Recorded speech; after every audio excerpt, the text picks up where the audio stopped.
ನಾನು ಮಾಡುವ ಮೊದಲ ಕೆಲಸ ವಿಶ್ವದ ಮಹಾನ್ ಸುಳ್ಳುಗಾರ ಎಂಬ ಪ್ರಶಸ್ತಿಯನ್ನು ನರೇಂದ್ರ ಮೋದಿ ಅವರಿಗೆ ಕೊಡುದು. ಇತಿಹಾಸದಲ್ಲಿ ಅಷ್ಟು ಸುಳ್ಳು ಹೇಳುವವರು ಬರಲಿಲ್ಲ, ಮುಂದೆ ಕೂಡ ಬರಲಿಕ್ಕೆ ಕಷ್ಟ ಅಂತ ಸುಳ್ಳು ಹೇಳ್ತಾರ. ನನ್ನ 5 ನಿಮಿಷ ಕೆಲವರು ಹೇಳುವ ಸುಳ್ಳುಗಳನ್ನು ಹೇಳ್ತೇನೆ. ಬಹಳ ಕಷ್ಟದಲ್ಲಿದ್ದೆ, ಚಾ ಮಾರ್ತಿದ್ದೆ ಹೇಳ್ತಾರೆ.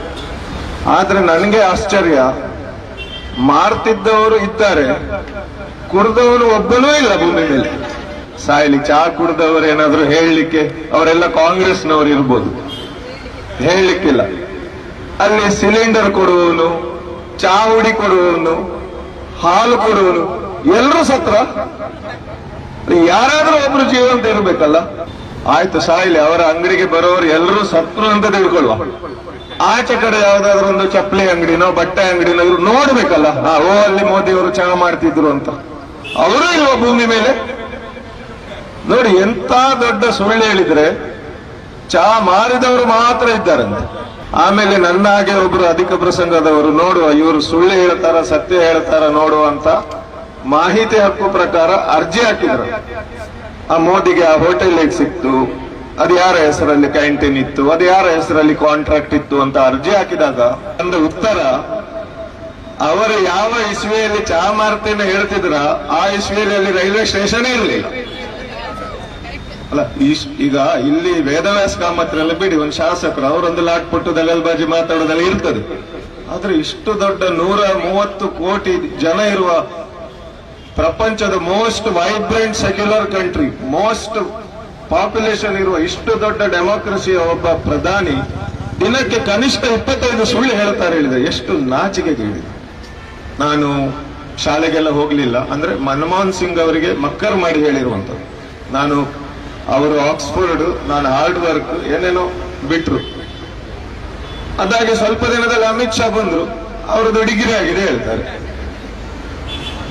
ಅವರಿಗೆ ಕೊಟ್ಟ ಡಿಗ್ರಿ ಇದೆ ಅಲ್ವಾ, ಭೂಮಿ ಮೇಲೆ ಯಾರೂ ಮಾಡಲಿಲ್ಲ ಆ course. MA in entire political science. ನಾನು ಮಂಗಳೂರು ಯೂನಿವರ್ಸಿಟಿ ಸೆನೆಟ್ ಮೆಂಬರ್ ಕೂಡ ಆಗಿದ್ದೆ. ಇನ್ಫ್ಯಾಕ್ಟ್ ನಾನು ಕೂಡ MA ಮಾಡಿದ್ದೇನೆ. ಆದ್ರೆ ಎಂಟೈರ್ ಪೊಲಿಟಿಕಲ್ ಸೈನ್ಸ್ ಮಾಡಿದವರು ನ ಭೂತೋ ನ ಭವಿಷ್ಯತ್, ಮುಂದೆ ಆ ಕೋರ್ಸ್ ಇಲ್ಲ. ಇನ್ನೊಂದು ದೊಡ್ಡ ಕಾಮಿಡಿ ಏನಂದ್ರೆ, ಮೋದಿಯವರಿಗೆ ಮಾತ್ರ ಕಲ್ಲರ್ಡ್ ಲ್ಯಾಮಿನೇಟೆಡ್ ಡಿಗ್ರಿ ಸರ್ಟಿಫಿಕೇಟ್ ಸಿಕ್ಕಿದೆ. ನನ್ನ ತಂದೆಯ ಕಾಲಘಟ್ಟದಲ್ಲೆಲ್ಲ ಅವರದ್ದು ನನ್ಗೆ ಉಂಟು. ಈಗ ಡಾಕ್ಟರ್ ಕಲ್ತಿದ್ದಾರೆ, ಎಲ್ಲ ಕಪ್ಪು ಬಿಳುಪು ಆ ಟೈಪಿನ ಟೈಪ್ ರೈಟರ್ ಅಲ್ಲಿ ಹೊಡೆದದ್ದು. ಮೋದಿಯವರಿಗೆ ಪಾಶ್ ಅಂದ್ರೆ ಮೊನ್ನೆ ಕೊಟ್ಟ ಸರ್ಟಿಫಿಕೇಟ್ ಅದು. ಈ ಚೌಟ, ಕಾಮತ್, ಭರತ್ ಶೆಟ್ರು ಮತ್ತೆ ಯಾರವರು ಅಪೂಂಜ, ಇವರೆಲ್ಲ ಅವರ ಹೆಸರಲ್ಲಿ ವಿನ್ ಆಗುದಲ್ಲ. ಇವರಿಗೇನು ಯೋಗ್ಯತೆ ಇಲ್ಲ, ಅವರನ್ನು ತೋರಿಸಿ ಇವರು ವಿನ್ ಆಗುದು. ಆದ್ರೆ ಅವರಷ್ಟು ದೊಡ್ಡ ಸುಳ್ಳುಗಾರ ಭೂಮಂಡಲದಲ್ಲಿ ಇನ್ನು ಮುಂದೆ ಹುಟ್ಟಲಿಕ್ಕೂ ಸಾಧ್ಯ ಇಲ್ಲ. ಯಾಕಂದ್ರೆ ಅದೊಂದು ಎಂತ ಸ್ಕಿಲ್ಸ್ ಅದು ದೇವರು ಕೊಟ್ಟದವರಿಗೆ. ಮೋದಿಯವರು ಬಾಲ್ಯದಲ್ಲಿ ಭಿಕ್ಷೆ ಬೇಡಿದಾರಂತೆ, ಮೊಸಳೆಯೊಟ್ಟಿಗೆ ಆಟ ಆಡಿದಾರಂತೆ, ನವಿಲಿನೊಟ್ಟಿಗೆ ಆಟ ಆಡಿದಾರಂತೆ, ಹಿಮಾಲಯದಲ್ಲಿ ಸುತ್ತಾಡಿದಾರಂತೆ, ಚಾ ಮಾರಿದಾರಂತೆ, RSS ನಲ್ಲಿ ಓಡಾಡಿದಾರಂತೆ. ಲೆಕ್ಕ ಹಾಕಿದ್ರೆ ಇವತ್ತಿಗೆ ಅವರ ವಯಸ್ಸು 162 ಆಗಿರ್ಬೇಕಿತ್ತು.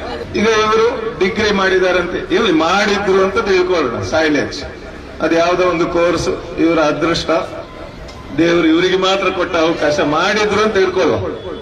ಒಬ್ಬ ಕ್ಲಾಸ್ಮೇಟ್ ಇಲ್ವ ಭೂಮಿ ಮೇಲೆ? ಅಲ್ಲ, ಈಸ್ ಇಟ್ ಪಾಸಿಬಲ್?